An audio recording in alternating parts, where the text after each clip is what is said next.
I woke up, man, this morning with some disturbing news out of Israel that Hamas kidnapped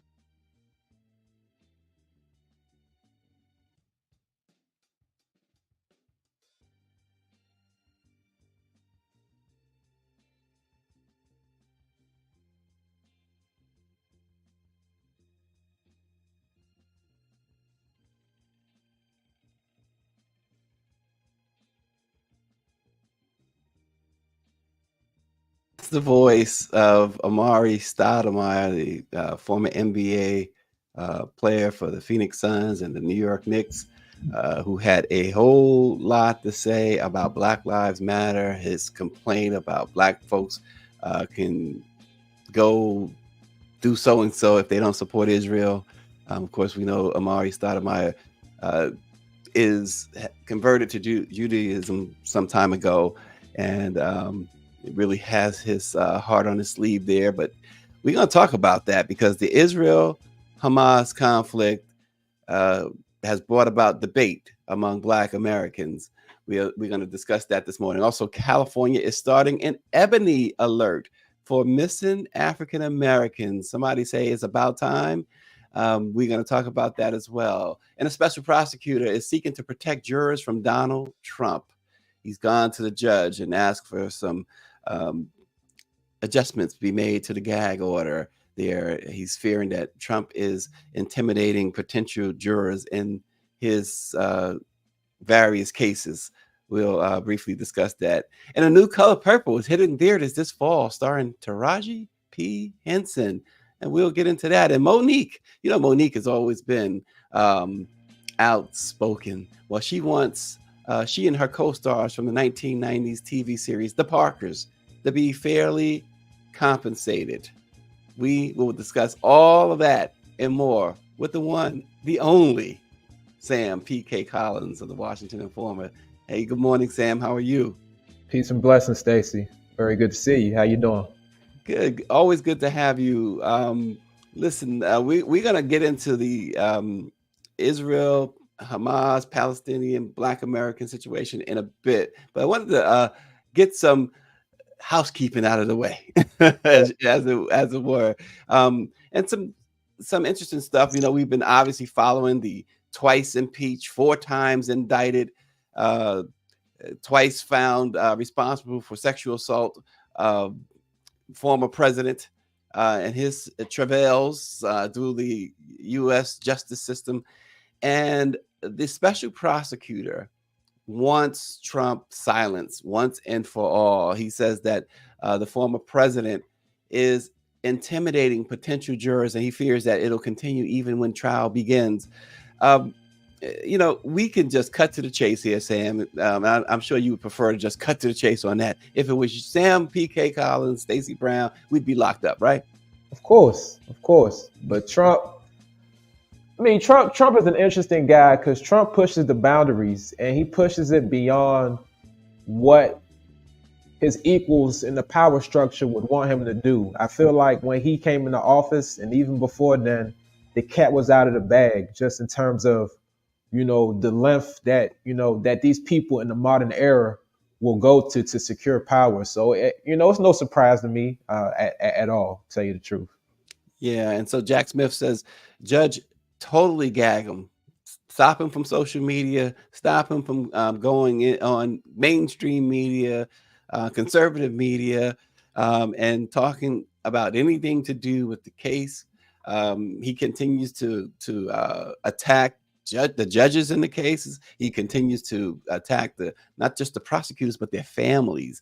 We know that down in Georgia, Fonnie Willis, she's gotten threats. Her father-in-law, a former father-in-law, has gotten threats. Her nieces and nephews have gotten threats. And it was directly tied to the rhetoric of Donald Trump. Yeah, and the interesting thing is, Donald Trump has a thing with the media where for some reason he doesn't quite get pushed back on stuff that he says. And he's very good at mobilizing the underground, nationalistic, white-centered forces of America. So, Not to say that it wouldn't be effective, but I do think it's a good start in just gagging him. We have to be very honest at this point because, for the longest time, people have tried to play both sidesism with this, and just really making the argument that providing him a platform would do us justice by, holding him accountable or holding his feet to the fire. But even when you try to do that, he ducks and dodges accountability. He says things. He has these one-liners, and journalists. I'm not talking about anyone in particular. I just think that the industry as a whole is just not good at, repeating questions or asking him to dig deeper into what he said, or even just holding him accountable. You can see this guy just getting minutes upon minutes of time to talk freely and just spew inaccuracies. Quite dangerous. Well, and you would think going into the 2016 election, we saw why he was elected. A good reason, a good part of why he was elected is that it's just what you just said. Journalists, he had all this free time on television and in various news outlets, unchallenged. Exactly. Whereas other candidates did not. They didn't get to the equal time that he got, and they were challenged. Exactly. So we're seeing the same thing over again, and it just begs the question as to why mainstream media doesn't, as you pointed out, they don't ask the question that will make him accountable, hold him accountable, and he doesn't have to think. He just spews off, like you said, the one-liners, and that's that, and gets away with it. It's an indictment against the whole industry, and holding Trump accountable would force mainstream media, whoever that is, to look itself in the mirror, in terms of what it's been able to do even before Trump got into office. And Trump is just what happens when we truly acknowledge that in the United States, it's not really a left wing or a right wing. To some extent, it's about that capital and what capital affords you in terms of protection and in terms of just this assumption of validity. When you're able to go into certain spaces and you're able to amass this following, because he did it, he accumulated a lot of time on the outlets that was the equivalent of, if I recall correctly, 7 figures in advertising. So, he was able to do that just off his stardom alone. And, I know there's been some talk about Black people having some sort of misunderstanding about where the stimulus funds came from, or like who approved them. And a lot of our people, especially those from, the so-called hood or whatever, they're thanking Trump for the stimulus checks, right? But you got to look though, like Black America has always been supportive of Trump, from the rappers to those of us who watch reality television, so it's something about Trump that equals the American dream for some people. And he's been able to leverage that, especially among the have-nots. Yeah. Well, we saw perhaps, people, I saw people label it as one of the more ignorant statements and interviews that you ever want to see recently. The rapper Sexy Red, she talked about she loves Trump because he gave the stimulus checks, just as what you're saying, and no context, no understanding of what that was really about. And hey, I mean, you can love Trump, that's fine, but don't say because of the is that the reason you love him? Because of stimulus checks? Oh yeah, man. $1,200. Yeah, that's all it takes. Yep. Oh yeah, for a lot of people.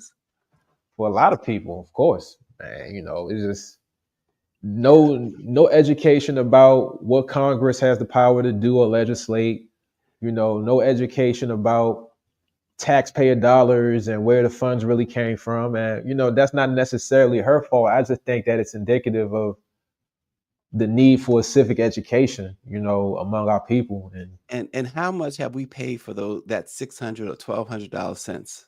I mean, we paid for that, 100-fold, right? Oh yeah, they got it back. Trust. Once the world reopened, everything went up. Oh God. They got it back, trust. And you knew they would. Yeah. When they were, there were people, Sam, I remember folks folks that I know, I don't want the check. I'm not cashing the check because somehow this is coming back. Yeah. Well, whether you cashed it or not, it was coming back. Oh yeah, of course, on our backs. Interest rates, man, like everything is just high. And you know, I'm not an economist, but my understanding is like the more dollars you pump into the economy, the less the value of each dollar becomes. So it's like we're working overtime to make up for lost time, so to speak. You know, that happened in the pandemic, and you know we're still suffering. And I think, you know, as the Biden administration and the president in particular is gearing up for re-election, I think that's part of the frustration that people have with him. And, you know, by no means am I endorsing the president, but I think that we need a bigger understanding of economics and just, you know, and I think that, you know, the White House can benefit from some more messaging around that, you know, better messaging, not necessarily to like its achievements, but more so around what is causing, you know, the current state of affairs. You know, I people put all their onus on the president when you have like, you know, the bank, you have like international monetary systems, you got supply and demand, like just a whole lot that we're not really looking into. And once again, it goes back to the news, man. People's minds are too fried. They look at Donald Trump. Oh yeah, he freed Kodak Black. He cut a check for us. He did this and that. He has the zingers, and if you go on TikTok, he has people impersonating him, and it's quite funny. But there's nothing funny about what's happening right now. Just Right. yeah. Right. It's so interesting because we've talked a lot about financial literacy and things of that nature. I'm proud to say, happy to say, surprised to say, we went to two of my daughter's open schoolhouses recently, and my daughters are taking financial literacy courses, which I'm shocked the school offered. And in fact, I talked to the teachers about it, and they said, yeah, it's a new course, and they're happy to teach it. And also, Sam, you'll appreciate this. My daughters have African American history. Awesome. I was blown away. Awesome. So I look forward to them going to school. Awesome. Awesome. The people have So spoken. yeah, it's something that needs to be done nationwide, obviously, and we see that the pushback against that has been huge. So we'll continue to celebrate those victories where we can get them right now. But Sam, here's a victory. For a long time, the NMPA, Black Press of America, have been doing a series on missing Black girls and missing Black people as a whole. It's a series turned into Missing Black People from Missing Black Girls. And of course, the Black and Missing Foundation have been struggling to bring that to light until, we began to push them out there. And then they had a great documentary on HBO about a year or so ago. Well, now California has joined a rising number of states in making more efforts to locate missing Black young people. Governor Gavin Newsom has signed legislation that introduced the establishment of the Ebony Alert for a population of disproportionately represented in missing youth cases. The system is modeled on Amber Alerts, which have been in place for 2 decades and have assisted in recovering more than 370 children and at-risk persons. But finally, because people have said the Amber Alert ignored African Americans, and not just the Amber Alert. That's obviously a good segue, Amber Alert, down to the Ebony Alert. But law enforcement has ignored the plight of missing Black people as well, and the media has ignored the plight of missing Black people. But now California wants to do something about it. The Amber Alert, which David Youngblood says is an excellent and long overdue idea. I will pay attention to those alerts. But it's about time, right? Exactly. I mean, and it's the first of many steps that can be taken, to better ensure that our young people, and any missing Black person for that matter, that their cases are taken seriously. I'm very interested in seeing how the legislation will be implemented. So there's passing it, there's signing it, and then there's actually funding it. So during budget season, I have to look more into it if it was pre-funded or if it's up for funding during the next fiscal year. So during the next budget cycle. So how much is going into it? What kind of training will the implementers get? And how will it be facilitated? I need to look more into that. But I do look at it as a first step. One thing that concerns me is that oftentimes perception in the minds of those who are tasked with finding our missing people, we are often looked at as less than valuable. Our young people get adultified, and when we get discarded. So when somebody goes missing, it's a narrative that's like, oh, they just ran away. Oh, Oh they yeah. always do that. They're going to come back. Oh, she's promiscuous. Oh, he's just bad, and it is what it is. And these are comments that come out of the police departments. If it's not directly, it's often in the form of questioning that gives a connotation of doubt around the parents or relative story. So, I'm very interested in seeing what goes into the Ebony Alert, whether the people are being trained around how to be culturally sensitive, and whether grants are going to be given to grassroots organizers that have already been doing the work around this, because we've had our own Ebony Alert for a long time. I know in DC, we got a brother, Henderson Long.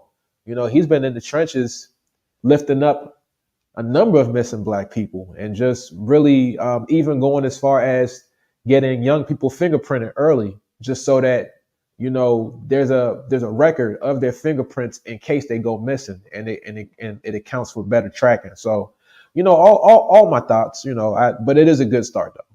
Yeah, it's supposed to start, kicks off January 1st, 2024. So we'll like you said, it's a lot to watch because budget season comes around and all of a sudden, oh, we don't have the funds for this. And those are the Every type of things that would be the first to go. every time, every time, man. Trust, I see it, man. Sure. Is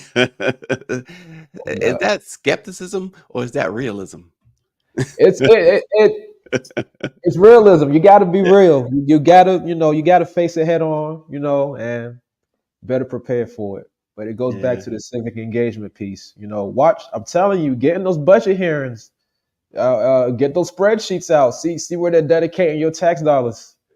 Yeah. I know you've sat in those meetings. I've sat in on plenty of those meetings, and it can be eye-opening to say the least, especially for those who haven't sat in. Like Sam said, I think that's a good idea. Sit in on some of those meetings. They're open to the public. It's Oh not yeah, just without a doubt. journalists. Without a doubt. Without a So doubt. That's one thing I can say about the United States. They put everything in the light, or as much as they put enough in the light for you to make your own decision. Once you're informed. So I'll say that I'm grateful for that. yeah. Well, Sam, a brand new The Color Purple film is on its way and set to land by the end of the year. A fresh trailer has dropped for the highly anticipated musical movie, and it specifically highlights Taraji P. Henson's turn as the iconic character Shug Avery. The upcoming film from Blitz is described as a bold new take on the beloved 1982 novel by Alice Walker and film in 1985. Which of course is also on Broadway, Sam. Yeah. Should be interesting. It has a star-studded cast. Fantasia is playing Celie. Danielle Brooks is playing Sophie. Coleman Domingo is playing Mr. And Her is playing in it, as well as Halle Bailey. Right. I always get them mixed up, right? Halle Hey, Berry and Halle Bailey. But this is Halle Bailey, the young actress. yeah, Taraji's gonna kill that Sugar Avery role. I already see it. Yeah, she's gonna kill it. So I'm trying to get an understanding. Is this rendition based on the play, or is it based more so on the movie that came out? Because there was some questions around that. Yeah, and my understanding is it based more on the play. Okay, that's gonna be awesome. That's gonna be awesome. And they got the star-studded. Oprah's good for that. Bringing together a lot of the star power. And I'm looking forward to seeing what Halle Bailey does. Uh, uh, yeah, Halle Bailey, right? Oh Yes. yeah. She's a lot of stars. They're carrying on the baton. I like that. Yeah, I think too it comes at a time people people have always loved that book. They've loved that movie. At least they've it's been one of the more talked about films throughout the decades, and it's one of those that you don't mind seeing come back. There's some that Sam, I'm telling you, when they do remakes, I don't need it. I think that goes to a deeper question of, what are we doing, or in terms of the whole remakes thing, like um it could speak to the lack of creativity, what some would describe, in Hollywood, or even just That's how, my thought sometimes. Where's yeah, the creativity? yeah, or even just like our failure to highlight uh, our up and coming filmmakers, or those who are already, doing their thing. There are certain platforms, mind you, they're not as professional or crisp, but we do have filmmakers in Detroit and other parts of the United Mhm. States that are really creating work.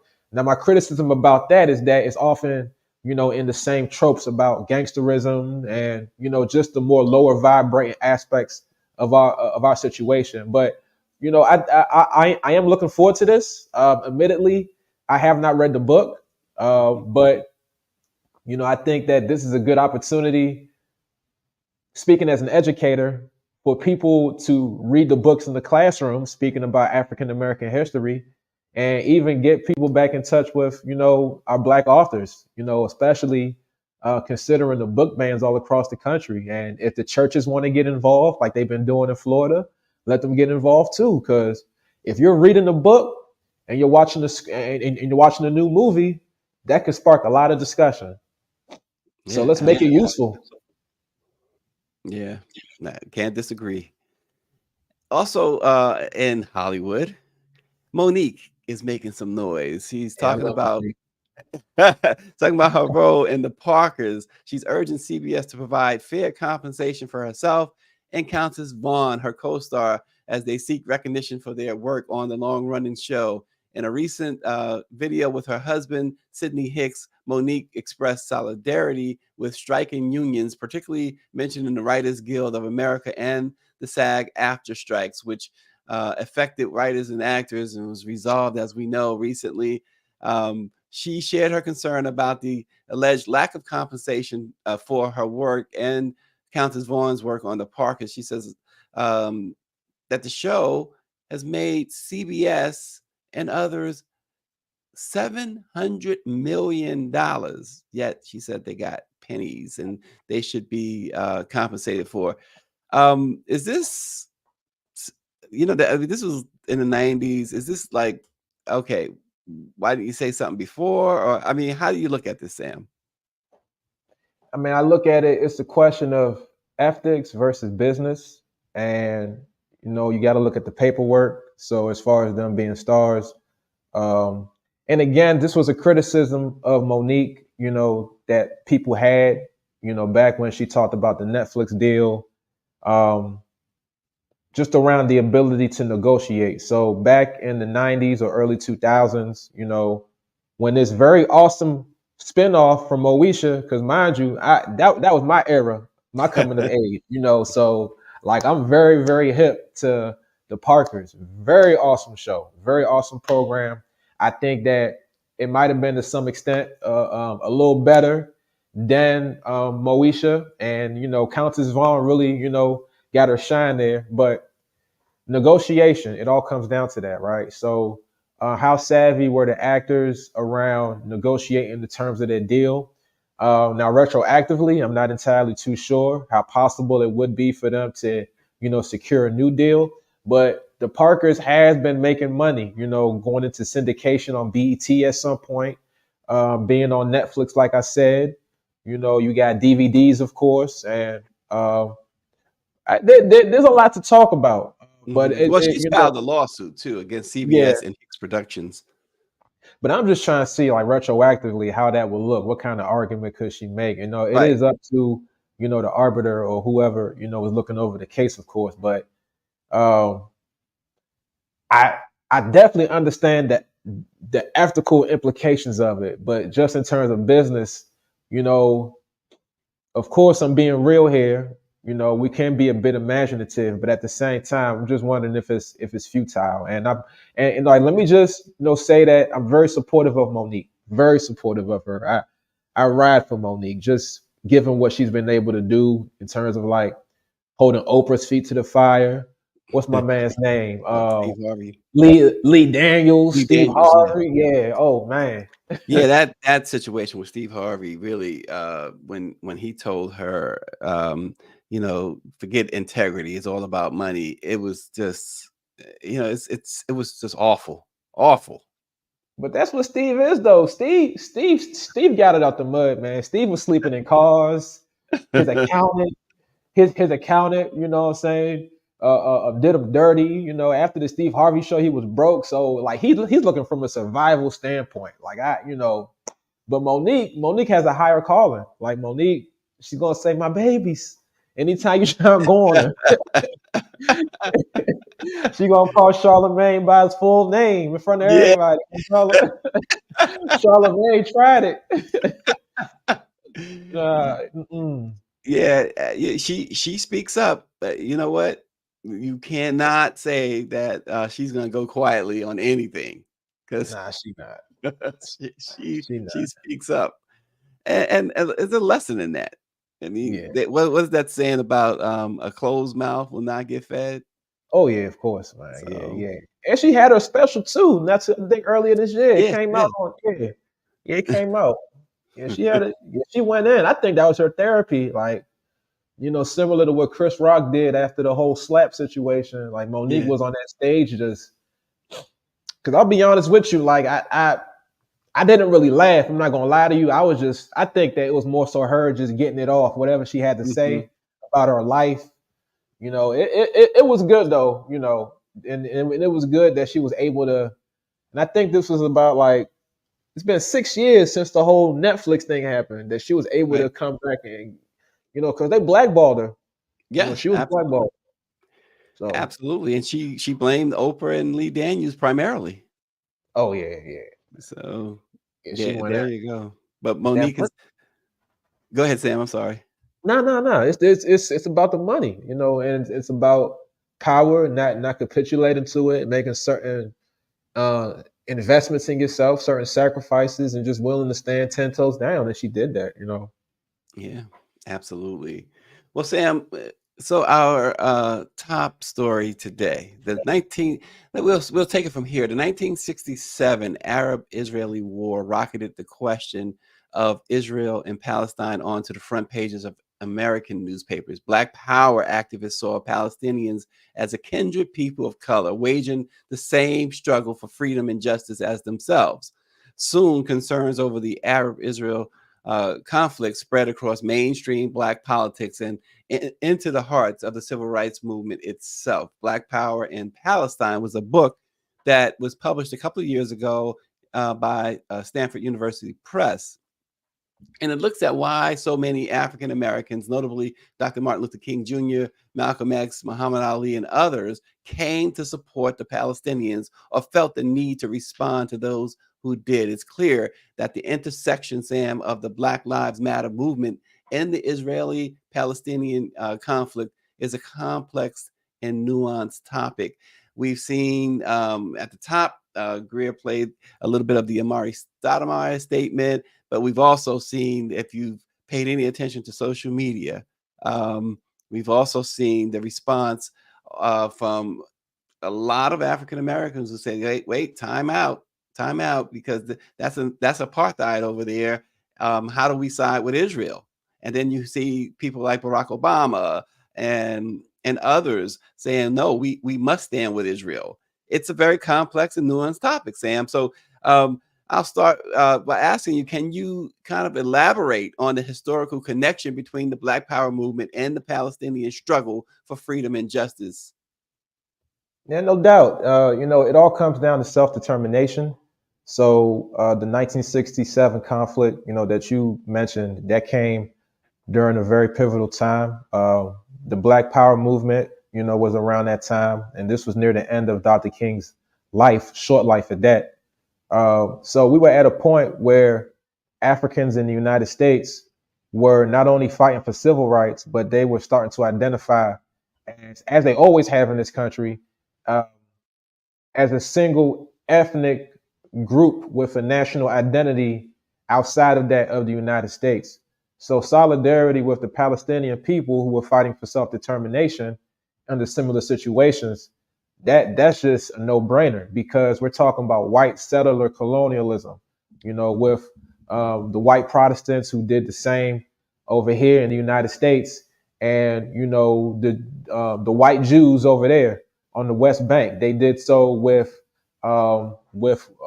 Britain's help, of course, and the UN's help. Let's not get it twisted.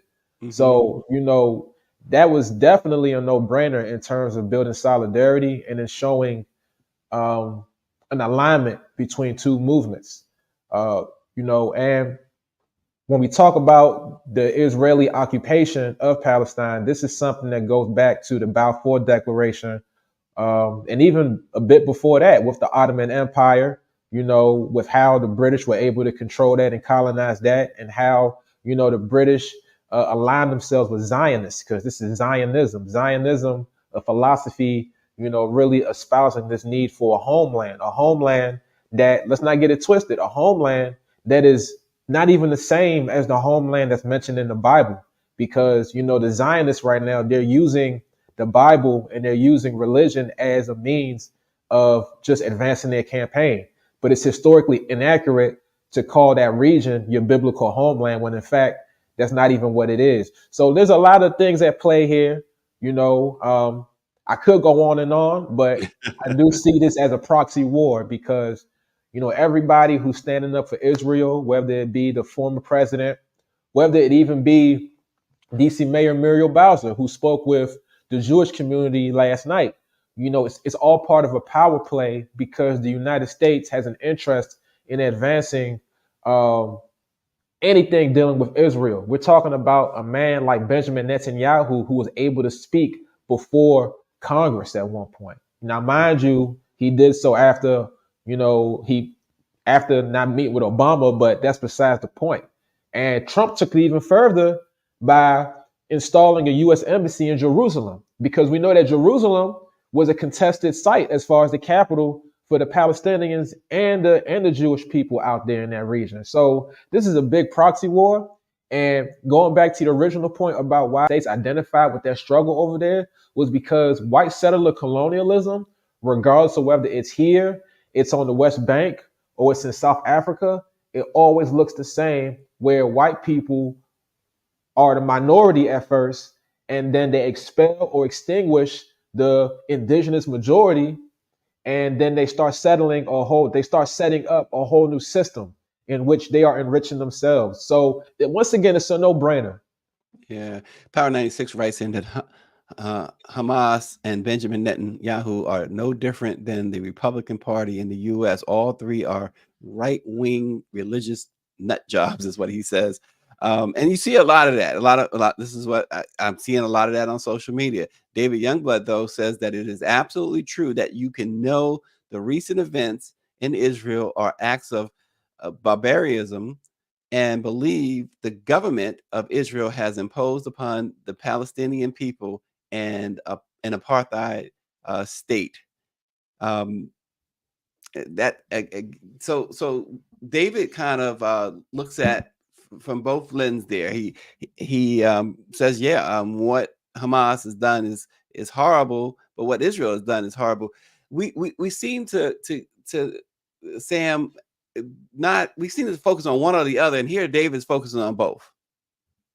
Yeah, but it's not equal though. It's not equal because Israel is an occupying force that has the backing of the United Nations and the U.S. government, and they keep talking about this two-state solution when Israel was the invading force in the very first place. They're poisoning water, they're killing children, they rape women, they've expelled, they forced Palestinians out, to the point where they're not even the majority like that. Even the Ethiopian Jews that migrated over there, they discriminate against day in and day out. So Israel is an occupying force. So, looking at it through the lens of equity is very disingenuous in my informed opinion, because we're talking about a struggle that has been going on, and struggle for lack of a better word, it's been going on, for a long time. And the fact is that this is not a religious war, it's a political war for self-determination, because you have some entities now that run things in the world that don't even recognize Palestine as a state. That's the issue right there. And you look at it in the media when Palestinians get identified as militants and the Israelis get identified as forces. So from the very start, the Palestinians in the eyes of the mainstream media have been narrated and faced as the people causing the trouble, when in fact that, once again, they're fighting against an occupying force. And now, mind you, I understand the difference between Hamas and the actual Palestinian people, but even with that, you got to talk about who the Palestinians and Hamas were targeting. You also got to talk about the history of Hamas. Who formed Hamas?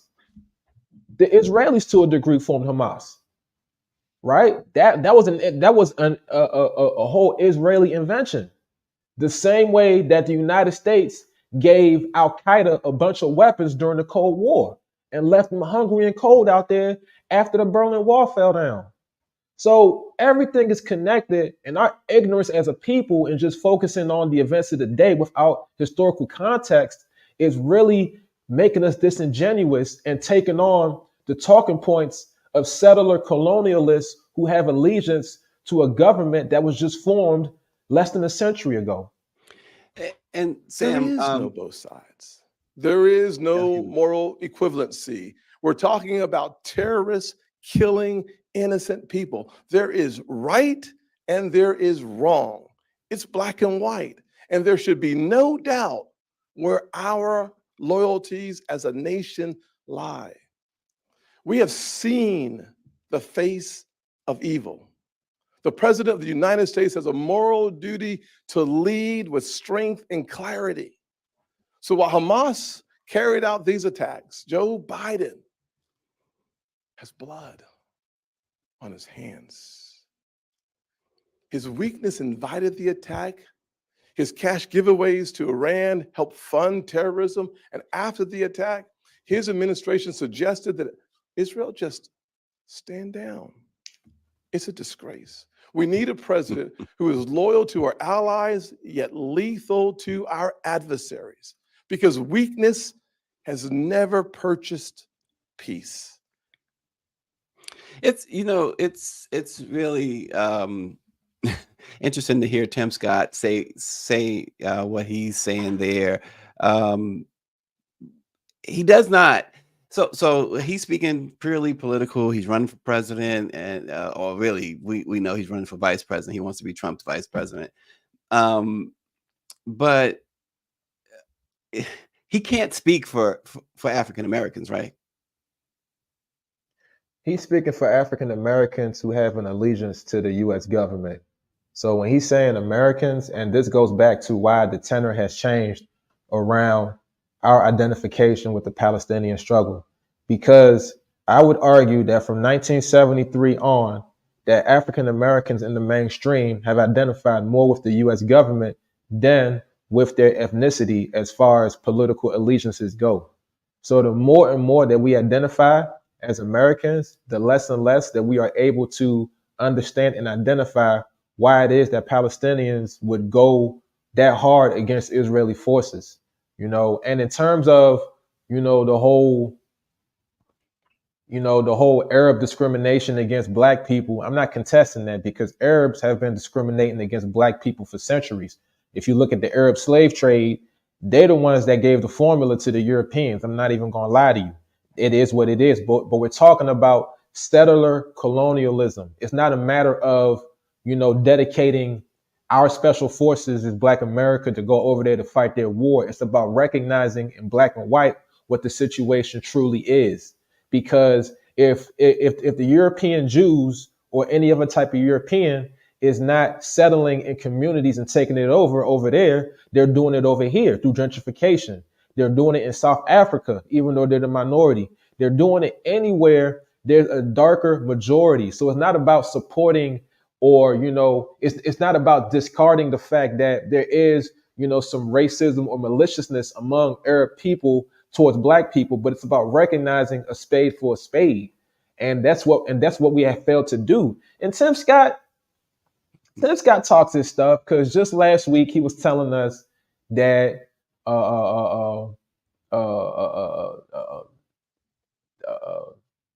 that that Social Security and the other Oh gosh, nets, that was our undoing. So he was saying that just going along with the Republican. He actually said that was worse than slavery. That's his thing. So, but once again, it's about identifying with the United States more so than with the global piece. And that's why I take issue with the word minority, because we're not a minority, we're part of a global majority. And I got one more thing to say. Like, you got a lot of politicians falling in line with the same. It's like somebody wrote a script for them and they all passed it around and made certain little changes to it, because if they're not outright demeaning the Palestinians, they're talking about there's loss on both sides. They even got Cornel West doing it, which is why I'm thinking to myself, like, you as the third party candidate, and you're talking about the war industrial complex. Why are you even capitulating to that? This was your opportunity to really set the record straight and give us historical context. So why all the fear about putting the truth out there? Because people want to eat. Yeah. Are we following okay, let's listen to Corey Bush. Murder of Michael Brown Jr. Bassem was a St. Louis Palestinian. Bassem also lived in Jerusalem, Palestine. Bassem was one of us. He showed up ready. As a Palestinian, he was ready to resist, to rebel, to rise up with us as our St. Louis community mourned Mike Brown Jr.'s state-sanctioned murder, and as we demanded an end to the militarized police occupation of our communities. Palestinians know what state violence, militarized policing, and occupation of their communities look like. And they've lived that reality of having to go through checkpoints while trying to live their lives. They know this reality and the reality of so much more. So when heavily militarized police forces showed up in Ferguson in 2014, Bassem and so many others of our St. Louis Palestinian community, our Palestinian siblings showed up too. I remember sitting in a circle on the grass near where Michael Brown Jr. was murdered. And I remember them describing to us what to do when militarized law enforcement shot us with rubber bullets or when they tear gassed us. I remember learning that the same equipment that they used to brutalize us is the same equipment that we send to the Israeli military to police and brutalize Palestinians. I remember Bassem putting his life on the line with us. I remember him live streaming for the whole world to see our struggle. I remember our solidarity, and I remember the harassment, the extortion, the brutalization he faced for resisting with us. That harassment, that extortion, that brutalization by a heavily armed militarized presence in our community, that's what we fund when our government sends our tax dollars to the Israeli military. St. Louis sent me here to save lives. Bassem's loved ones and his community, our St. Louis community, sent me here to save lives. So that means we oppose our money going to fund militarized policing, occupation, and systems of violent oppression and trauma. We are anti-war, we are anti-occupation, and we are anti-apartheid, period.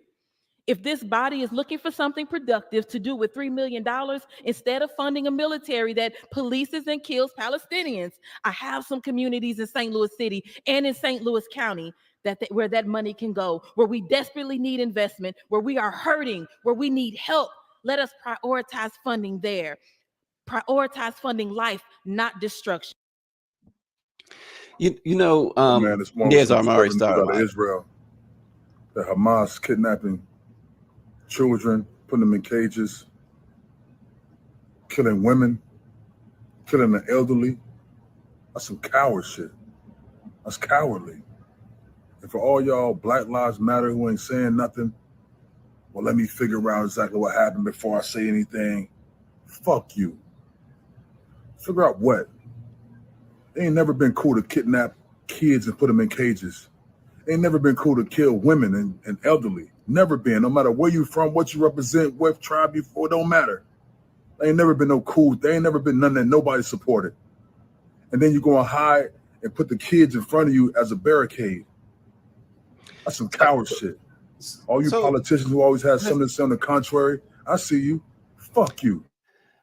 Okay, Amari Stoudemire. So yeah. So here's the thing with that. So he's upset with Black Lives Matter that they have not taken a stand here, right? And the thing is, are we missing something here, Sam? Are we just going into overlooking here? Here's the thing. We know the issues with Palestine. We know the issues with Israel. We know how, I mean, you've articulated well the history. But are we overlooking the barbaric acts here that Hamas committed on civilians? At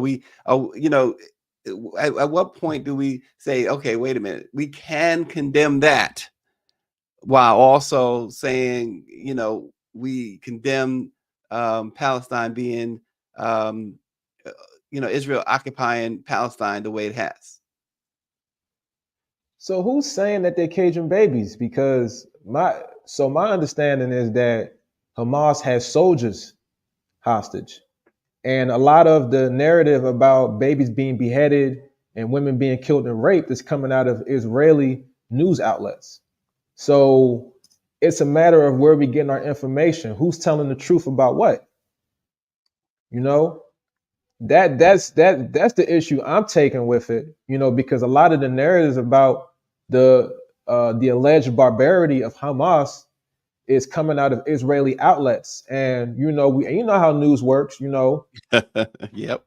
It comes out of a certain outlet and people, they circulate it, and it's just like the telephone game to a certain extent. So where's the original source of this? And also, Sam, I want to say this too, going back to Amari Stoudemire. Again, if you've seen all of his rants, about Black Lives Matter, he wants them to condemn what Hamas is doing. Here's the thing. If they're not saying anything, why bother them? Because a lot of people argue, when was the last time Israel, during the George Floyd situation, or even other situations, Mike Brown, as Representative Bush brought out, when was the last time that Israel or the ADL said we stand with African Americans? Never. They would never say that. So should we be upset with them? But that's like the thing. Amari Stoudemire is upset with Black Lives Matter for not saying anything? It's different standards for different people. The Israelis and the ADL, they have power, beyond what we can comprehend. And that comes from, white skin, that comes from a European nationality. Let's not get it twisted. People keep talking about the whole religion thing, but if it was religious, then why is it that the Beta Israel, right, Ethiopian Jews, why are they getting discriminated against in Palestine when they migrate there to what they consider their homeland? So people keep talking about the religion thing, but religion is a cover for the ethno-nationalistic racism that's been taking place for 70 years. That's what people don't understand. When people fail to take on a race-first philosophy, then they start spewing rhetoric like what Amari Stoudemire is doing, or even what Floyd Mayweather is doing, because they consider themselves more American than they do black, or than they do as part of the global majority. That's the issue that's at hand here. People are looking at this through the prism of misinformation. It's not a religious war. Once again, we got to stop talking about that, because that strip over there is not the same strip that the Bible talked about. All right, if you want to get very technical, Israel, as far as African people are concerned, is in Ethiopia or any other place in Africa, because that's repatriation. But if you're talking about the Bible as far as Aramaic, then you can talk about Lebanon, you can talk about Palestine, because people would like to say that Yeshua or Jesus was Palestinian. But that's not where the Jews of today, or the white Jews of today, are from. So it's not religious. It was a proxy war, once again, that the UN and that the British were in on to benefit. It was a twofold benefit: to get the Jews out of the Europeans' faces after World War II because they didn't want the stain of the Holocaust in their face. And two, it was to further colonize what was the Ottoman Empire and to make the Palestinians a stateless people, people whose skin are dark. Mind you, not as dark as ours, but still dark. So it's not religious. It's a political, nationalistic, white nationalistic war against colored people, people of color. Yeah, and it's a question too, Sam.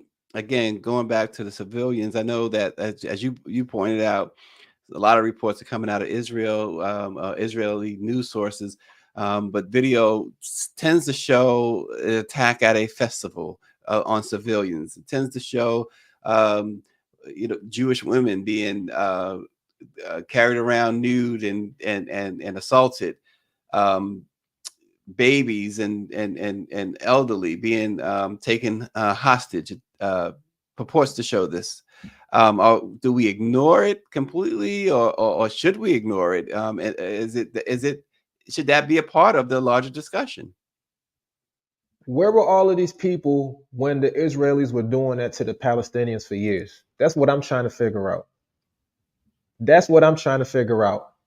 And once again, any loss of life on both sides, I will admit to that because as a human, I will. Loss of life is not a video game. It's very heart-wrenching, all right? But the bigger picture is that you have an occupying force that has been killing people and colonizing people for 70 years at the behest of the US government, the United Nations, and other dominant world entities. So the question is, all these people who are all of a sudden concerned about dead Israelis, where were they over the last 70 years? Where were they? That's the question that I got to ask y'all. Where were y'all? Because the fact remains that, frankly, you cannot talk about what happened this past weekend that's happening right now without talking about Israeli occupation.